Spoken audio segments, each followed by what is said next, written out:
Good afternoon, everybody. I would like to talk a little bit about Laken Riley and what we see with the illegal immigrant who's been arrested in her murder. If we think about it from a parent perspective or from a friend perspective, how many times throughout our lives do we think our children or that we're in a safe place? We're going to go out for a run on a college campus very close to where we're in school, in the middle, of a very safe area. And the next thing you get is the call as the parent that your daughter's been murdered, brutally murdered. And then you hear the circumstances of the person who's been arrested for her murder. This is so avoidable. And it does lay right at the feet of President Joe Biden.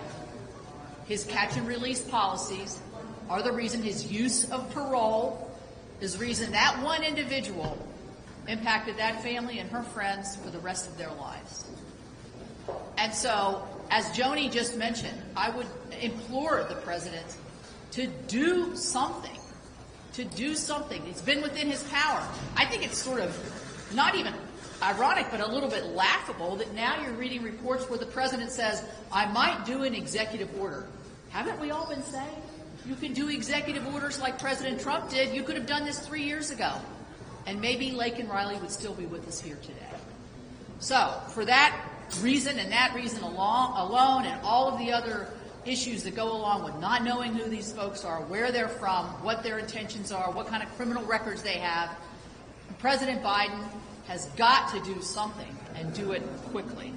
On the appropriations front, on the Appropriations Committee, there are 2 dates to remember. July 27th is when we passed all of our appropriations bills out of the Appropriations Committee bipartisan.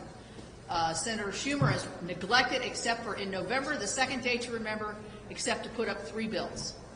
We've had these bills out. They've been fully looked at by and on available for people to look at for months now.